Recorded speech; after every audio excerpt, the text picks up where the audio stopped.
Morning, Paromita's ব্লগে তোমাদের আবারও ওয়েলকাম। চলে এসেছি একটা নতুন ব্লগ নিয়ে। আশা করি সবাই ভালো আছো, সুস্থ আছো। সকাল সকাল অনেকক্ষণ উঠেছি, ঘর ঝাড়া হয়ে গেছে, ব্রেকফাস্টও হয়ে গেছে। এখন ঘরের কটা কাজ আছে, ওগুলো করব। তাহলে চলো ব্লগটা এখন থেকে কন্টিনিউ করছি। আশা করি তোমাদের ভালো লাগবে। কিছুটা কাজ হয়েছে, কিছুটা করব, তাই ভাবলাম যে 10:30 বাজে, কফিটা খেয়ে নিই। তাহলে চলো কফিটা খেয়ে নিই, আবার বাকি কাজ করব। দেখো আমার খাটের কি অবস্থা, কাছাকাছি হয়েছে, জামা কাপড়গুলো আর ভাঁজ করার সময় পাচ্ছিলাম না। কিছুদিন বাইরে একটা কাজের জন্য বারবার যেতে হচ্ছিল, ওই জন্য জামা কাপড়গুলো আর ভাঁজ করা হচ্ছে না।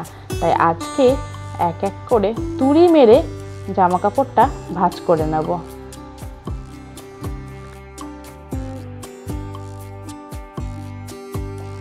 কাচার পরে এটা একটা বড় কাজ, জামা কাপড় ভাঁজ করে আলাদা আলাদা করে ভাগে ভাগে রাখা। আবার যেহেতু নিমন্ত্রণ বাড়ি ছিল, সেই জামা কাপড়গুলোও ছিল, আলাদা করে কেচে ভাঁজ করে তুলে রাখবো।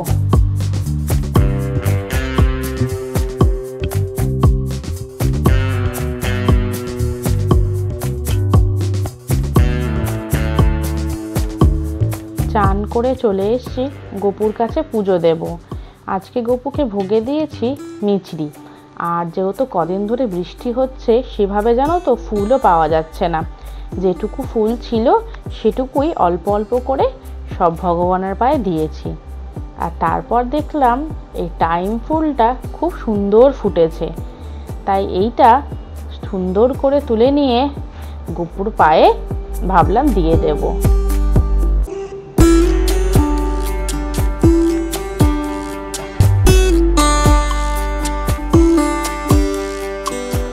পুজো করে চলে এসেছি। বাজার থেকে যে জিনিসগুলো এনেছিলাম সেগুলো আলাদা আলাদা করে এই বালতির মধ্যে ঢুকিয়ে রাখবো, যাতে পুজোর সময় সব কিছু হাতের কাছে পেয়ে যাই। আর টাইম যখন আছে তাহলে কাজগুলো শেষ করে নিই।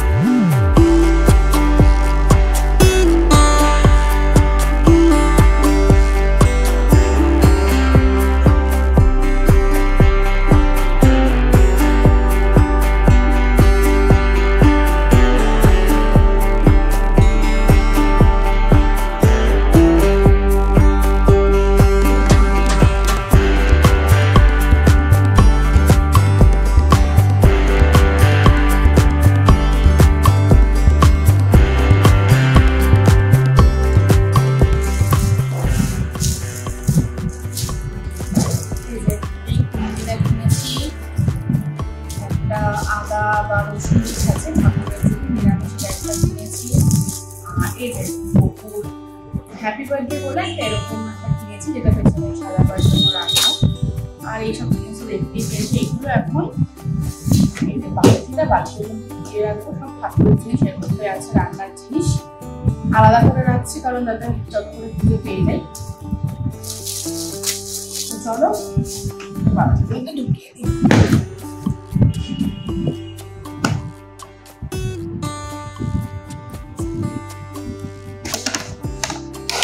এখানে সব রয়েছে, চাল রয়েছে, এই যে সুজি আছে, ঠাকুরের জন্য কেশর এনেছি, কেশরও রয়েছে, সবই রয়েছে, ঘি আছে।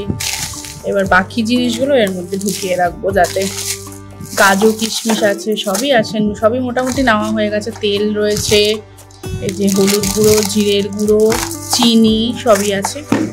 এবার এগুলো ঢুকিয়ে দেবো যাতে পেয়ে যাই। এই যে পাঁপড় ভাজা, তিলের নাড়ু, শুকনো লঙ্কা, সুজি, পায়েসের জন্য চাল, আর এইটা ঠাকুরের ভোগ হবে সেই চাল।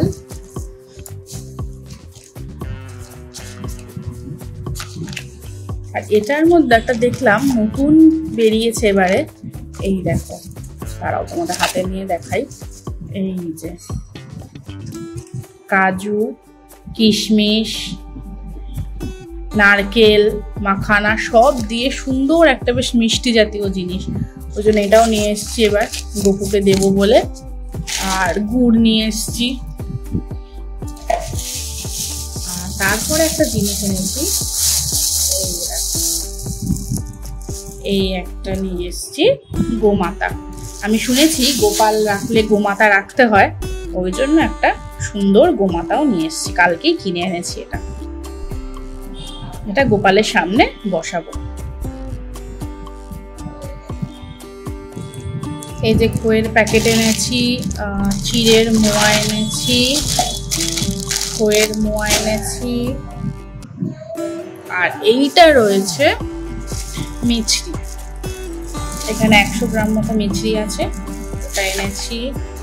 আর ওখানে আমি আগেও এনেছিলাম প্লাস্টিকের ফুল, এইবার দেখলাম বেশ লালের মধ্যে বেরিয়েছে, এই যে চেন, তাই এইবার সাজানোর জন্য এইগুলোও নিয়ে এসছি, দুটো নিয়ে এসছি। আর তারপর যা যা লাগে ঠাকুরের বিয়ের জন্য,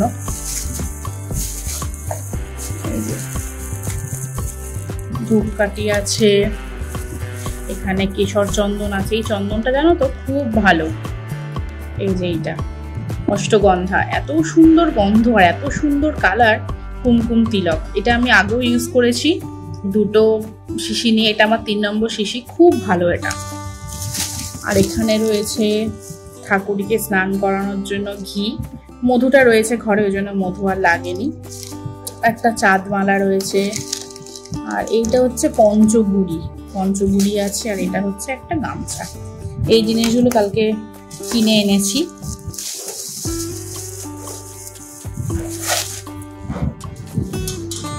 আরেকটা কাজ আছে, এটা হচ্ছে ঝুলনের সময় নামিয়েছিলাম দোলনাটা, ঝুলন শেষ, এবার এটাকে বেশ পার্ট করে খুলে আমি ব্যাগে ঢুকিয়ে রাখবো, কারণ যেহেতু পিতলের জিনিস বাইরে রাখলে রাস্ট পড়বে বা যদি নষ্ট হয়ে যায় জল টল লেগে, ওই জন্য আমি এটাকে খুলবো।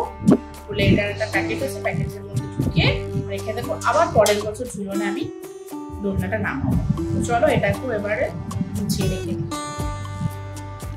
দোলনাটা খুলতে বসেছি, আর জানো তো বন্ধুরা, আমি বুঝতে পারিনি আমার গোপালের জন্য দোলনাটা একটু ছোট হয়ে গেছে, তাই ভাবছিলাম যদি একটু বড় হতো, কিন্তু কেনা হয়ে গেছে, কিছু করার নেই।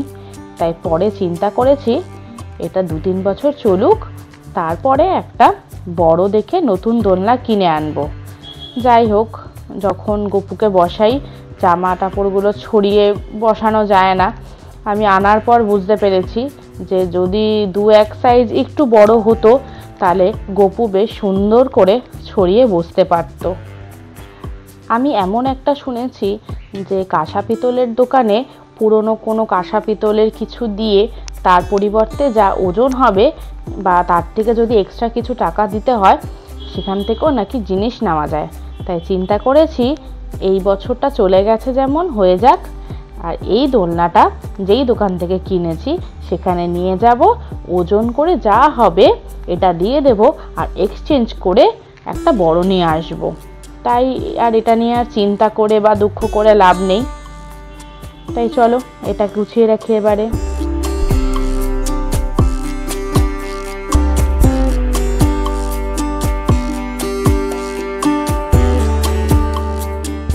এই দেখো পাট করে সব খোলা হয়ে গেছে, এই যে এই দুটো আলাদা, এইটা আলাদা, এইগুলো আলাদা, সবই আলাদা করে খোলা হয়ে গেছে। আর এইগুলো হচ্ছে স্ক্রু, এগুলো এখানেই রেখে দেবো যাতে হারিয়ে না যায়। আর তোমাদের দাদাই আমাকে দোলনাটা আটকে দিয়েছিল, তা আমি ভাবলাম না নিজেই একবার চেষ্টা করি দোলনাটা খোলার, ওই জন্য নিজেই চেষ্টা করলাম আর পেরেও গেছি। দোলনাটা খোলা হয়ে গেছে, আমি ওর ব্যাগের মধ্যে ঢুকিয়ে রেখে দিয়েছি। তোমাদের দাদা আসলে বলবো ওটা তুলে দিতে, ওটা ওপরে রাখি বাঙ্কেটের ওপর, ওখানে আমার হাত যাবে না, ওই জন্য যেটুকু আমার পক্ষে করা সম্ভব আমি করে রেখেছি, বাকিটা ওপরে তুলে দেবে। আর বাজার মোটামুটি করা হয়ে গেছে, কিছুটা করা হয়েছে, কিছুটা বাকি আছে। তো মেজমার সাথে আবার শুক্রবার দিন যাব, যেগুলো টুকটাক কেনা বাকি আছে ওগুলো কিনে নেব। আর সকাল থেকে প্রচুর কাজ হয়ে গেছে, যেটুকু সময় ছিল আমি বললাম কাজগুলো ফেলে রেখে আপনি করে নিই, যেহেতু আরও কাজ আছে সামনে, পুজো আছে একটা বড় কাজ, ওই জন্য টুকটাক করে আমি অল্প অল্প করে গুছিয়ে রাখছি, হাতের কাছে সাথে সব কিছু আমি সময় মতো পেয়ে যাই। তো এই